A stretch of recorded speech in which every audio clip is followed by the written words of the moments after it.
The return of the native, تحریر Thomas Hardy, مکمل ناول، اب اردو زبان میں۔ پارٹ 3۔ کلیم جو برائٹ نے کہا کہ اب تمہارا یہ احساس ختم ہو جانا چاہیے، تو اس نے جواب دیا، کلیم جو برائٹ، مجھے لگتا ہے کہ ہم ہمیشہ اس طرح محبت نہیں کرتے رہیں گے۔ میرے دل میں خوف سا رہتا ہے کہ تم مجھ سے جدا ہو جاؤ گے۔ میں یہ بات اس لیے سمجھتی ہوں کہ میں نے پہلے بھی ایک آدمی سے محبت کی تھی اور اب تم سے دوبارہ محبت کر رہی ہوں۔ کلیم جو برائٹ پھر کہتا ہے کہ یوسٹیشیا وائے کو ایسی باتیں نہیں سوچنی چاہیے، تو وہ کہتی ہے، ہوگا تو ایسا ہی۔ جب تمہاری ماں کو علم ہوگا کہ تم مجھ سے ملتے ہو تو وہ مجھے تم سے جدا کر دیں گی۔ کلیم جو برائٹ جواب دیتا ہے کہ ایسا کبھی نہیں ہوگا۔ ماں کو علم ہے کہ میں تم سے ملاقاتیں کرتا ہوں۔ یوسٹیشیا وائے اس سے کہتی ہے کہ تم میری وجہ سے مشکلات میں نہ پڑو، اس طرح ملاقاتیں کرنے کا کیا فائدہ؟ میں اجازت دیتی ہوں کہ مجھے پیار کرو اور میرے پاس سے چلے جاؤ ہمیشہ کے لیے۔ کلیم کہتا ہے کہ اپنی ان سوچوں کو دماغ سے نکال دو، بلکہ آج رات تم سے ملاقات کرنے کا مقصد صرف محبت کرنا ہی نہیں بلکہ ایک اور مقصد بھی ہے، اور وہ یہ کہ تم سے پوچھوں کہ کیا تم میری بیوی بننے کے لیے تیار ہو؟ وہ جواب دیتی ہے کہ اگر واقعی تمہاری یہ خواہش ہے تو میری بھی یہی خواہش ہے۔ وہ مزید کہتی ہے کہ پیارے کلیم، جب ہم پیرس چلے جائیں گے تو ہماری زندگی کتنی خوشگوار ہو جائے گی۔ کلیم جو برائٹ پہلے اس کے چہرے کو دیکھتا ہے اور پھر گرہن لگے ہوئے چاند کو، اور درخواست کرتا ہے کہ یوسٹیشیا بغیر کسی شرط کے اس سے شادی کرنا منظور کر لے۔ وہ مزید کہتا ہے کہ یوسٹیشیا وائے، بعض اوقات میں محسوس کرتا ہوں کہ یوسٹیشیا کی خواہشات بہت زیادہ ہیں، کیونکہ وہ بہت شاندار زندگی گزارنا چاہتی ہے۔ مجھے تمہاری ہر خواہش کو پورا کرنا چاہیے تاکہ تم خوش رہو، جبکہ میری خواہش ہے کہ میں یہاں اسی جگہ ایک جھونپڑی میں زندگی گزاروں اور لوگوں کو تعلیم دوں۔ یوسٹیشیا نہایت عقل مندی سے فوری طور پر بات کو تبدیل کرتی ہے اور کہتی ہے، مجھے غلط مت سمجھو، میں اگرچہ پیرس جانا چاہتی ہوں لیکن تمہیں تو بہت ہی زیادہ محبت کرتی ہوں، اتنی محبت کہ تمہارے ساتھ ایک جھونپڑی میں بھی زندگی بسر کر سکتی ہوں۔ کاش ایسا وقت کبھی نہ آئے جو مجھے تم سے جدا کر دے۔ کلیم جو برائٹ اسے کہتا ہے کہ ایسی باتیں ہرگز نہ کرے، اگر کبھی ایسا وقت آئے گا تو اس کا مطلب ہوگا کہ ہماری زندگی کا مقصد ختم ہو چکا ہے اور ہمیں مر جانا چاہیے۔ وہ دیکھو، چاند گرہن ختم ہو گیا۔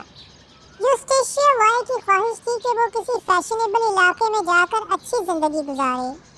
اسے علم تھا کہ کلیم جو برائٹ کی خواہش ہے کہ وہ یہاں پر اسکول کھولے، لیکن اس نے سوچا کہ شادی کے بعد وہ اپنا ارادہ تبدیل کر لے گا اور وہ دونوں اس بنجر اور سنسان علاقے سے کسی اچھے علاقے میں جا کر نئی زندگی شروع کریں گے۔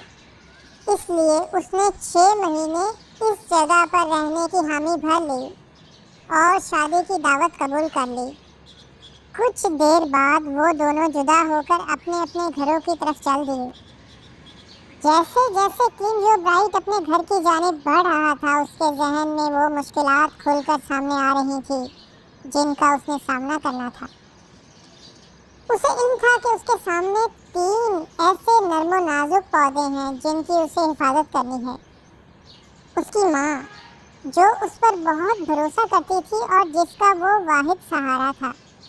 دوسرے، اس کا اسکول کھول کر لوگوں کو تعلیم دینے کا منصوبہ، اور تیسرا، اپنی محبوبہ کو وہ خوشیاں دینا جس کی وہ خواہش رکھتی تھی۔ کلیم جو برائٹ نے جب یوسٹیشیا سے شادی کرنے کی بات اپنی ماں کو بتائی تو وہ سخت ناراضگی کی حالت میں رونے لگی اور کہنے لگی کہ یوسٹیشیا وائے اس کی زندگی کو تباہ و برباد کر دے گی۔ وہ کلیم جو برائٹ جیسے اچھے انسان کی بیوی بننے کی مستحق نہیں ہے۔ ماں کی ناراضگی جب زیادہ بڑھی تو کلیم جو برائٹ نے ایک جھونپڑی نما گھر رہنے کے لیے لے لیا، جو اس کی ماں کے گھر سے چند میل کے فاصلے پر تھا۔